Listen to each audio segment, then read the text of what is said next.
Right now, you are doing something your ancestors never could have survived doing. You are sitting still, not hunting, not fleeing, not scanning the horizon for movement in the grass. Just sitting, absorbing words, letting your mind drift wherever it wants to go. And at some point in the last few minutes, you probably felt it. That restless little itch. That pull toward your phone, toward a window, toward anything other than exactly what you are doing. You felt bored. But here is the thing. That feeling did not come from weakness. It did not come from laziness or distraction or a short attention span. That feeling built the world you live in. Boredom is not a malfunction. It is the engine.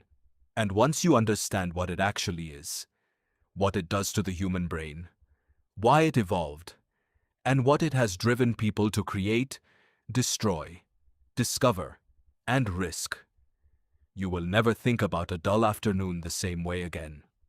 Start with the feeling itself. Researchers define boredom as a state of wanting mental engagement but finding none available. Notice that. It is not emptiness, it is frustrated desire.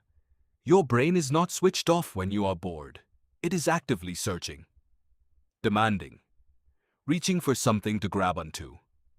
Psychologist John Eastwood at York University spent years studying boredom and found that bored individuals have high arousal in their nervous systems, not low.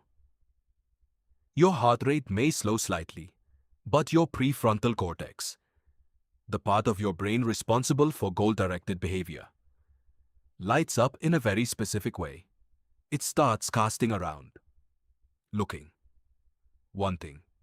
It is the sensation of a searchlight with nothing to illuminate. Now go back, way back, before cities, before language, before fire was controlled rather than feared. You are a hominin on an open savanna approximately 2 million years ago. Your days are structured entirely by survival. You find food, you avoid predators, you sleep when it is dark and dangerous. There is no boredom, not in any recognizable form, because the gap between you and death is far too narrow to allow your mind to wander. Every moment of rest is recovery, not leisure. Your nervous system never fully powers down. Then something changes. Slowly, over hundreds of thousands of years. Your brain gets bigger. Your social groups get more organized. You get better at storing food, at reading the seasons, at knowing where the predators are and when they sleep. And for the first time in the history of your species, something genuinely strange begins to happen. You have spare time. Not much, not reliably, but occasionally there is a moment when the food is caught and the fire is lit and the night is still hours away and there is nothing that you need to do right now. And your brain, which was built for relentless problem solving, does not know what to do with that. That is the first boredom. And it is terrifying in a very specific way, because an idle mind on a dangerous savanna is a mind that is not watching for threats.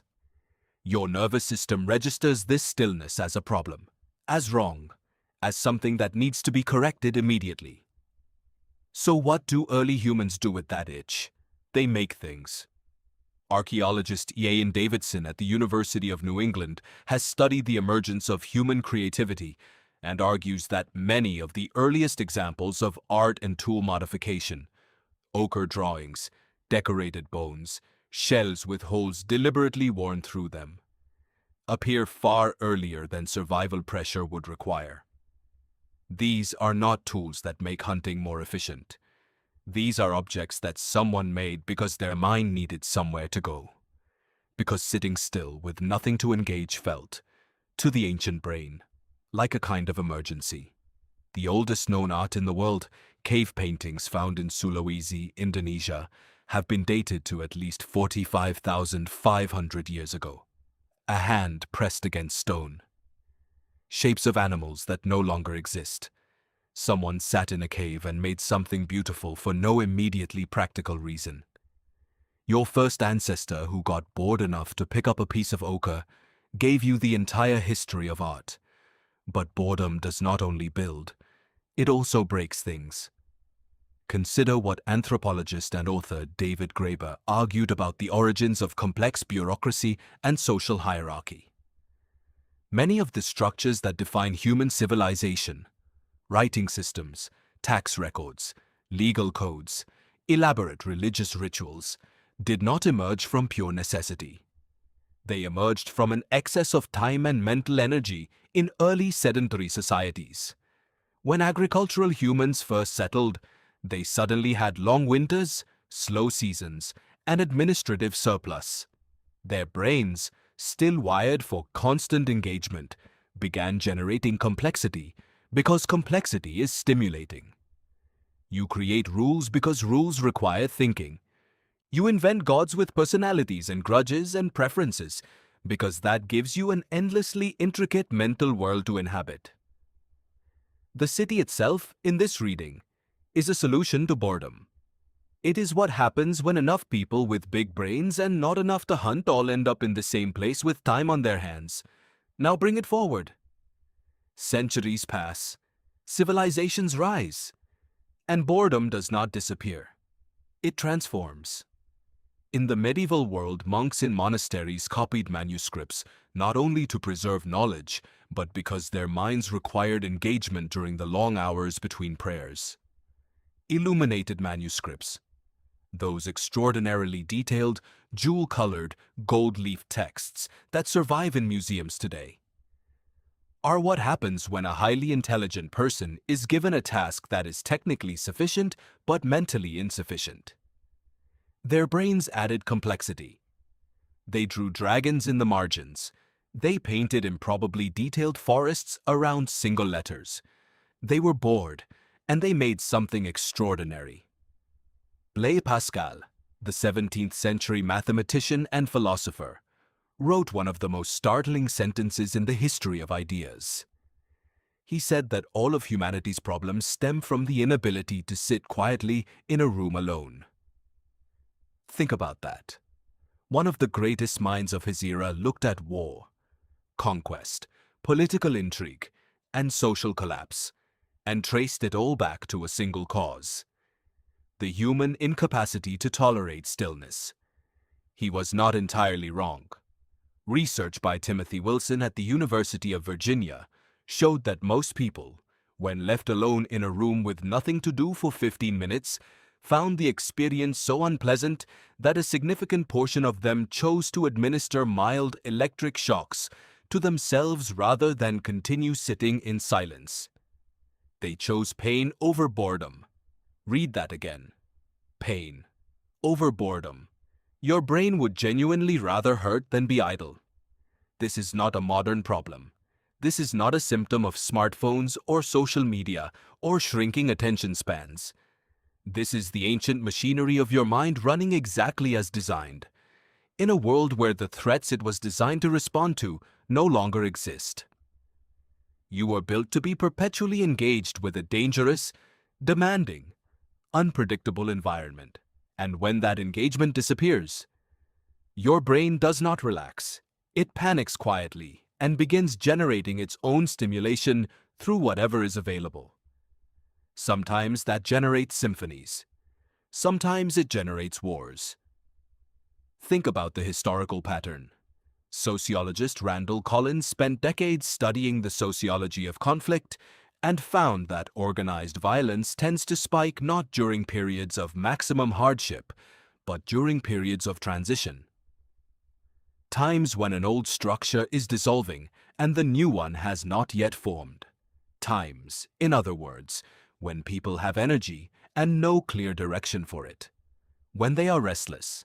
When the old channels of engagement no longer satisfy. Boredom is not just the engine of creation. It is the match near the powder keg. You see this pattern everywhere once you know to look for it. The French Revolution exploded in a society where a massive young urban population had been displaced from agricultural life into cities, where traditional forms of meaning and daily structure had collapsed, where thousands of educated but underemployed young men had enormous amounts of mental energy and nowhere legitimate to put it. The same is true of nearly every revolutionary moment in history. Surplus minds, insufficient outlets, an itch that becomes a fire. And now return to the present, because here you are, living in the most stimulation-saturated environment in the history of your species. You have in your pocket a device that can generate an infinite stream of novelty. Images, voices, stories, arguments, faces, music, all of it curated to be precisely calibrated to what your brain finds most engaging. And yet, you are still bored, maybe more than ever. Psychologist Sandy Mann at the University of Central Lancashire argues that overstimulation may actually increase susceptibility to boredom rather than curing it. When you flood your brain's reward circuits with constant, effortless novelty, you raise the threshold for what counts as engaging. Everything that requires actual sustained effort, reading, thinking, building, creating, begins to feel insufficient by comparison. The ancient searching feeling returns, but now it is not searching for a problem to solve or a shape to draw on a cave wall. It is searching for the next scroll, the next video, the next hit of frictionless novelty. And because that search never resolves into something made, something built, something real, it just keeps cycling. You are doing the same thing your ancestor in the cave did. Your brain is casting its searchlight, demanding engagement, reaching for something to grab. The only difference is that your cave now has infinite walls, and none of them are asking you to pick up the ochre. Boredom built civilization. Boredom commissioned the Sistine Chapel. Boredom wrote the first laws, sailed the first ships to unknown coasts, and generated every philosophical question your species has ever asked. It is the sensation of your most powerful cognitive systems refusing to be switched off. The next time you feel that restless itch, that frustrated reaching for something more, you are not malfunctioning. You are doing the most human thing a person can do. The only question is what you choose to build with it. Because tonight, when you reach for your phone out of habit, out of that old ancestral need for something to grab, somewhere out there is a cave wall waiting for you to leave a mark on it, and it has been waiting a very long time.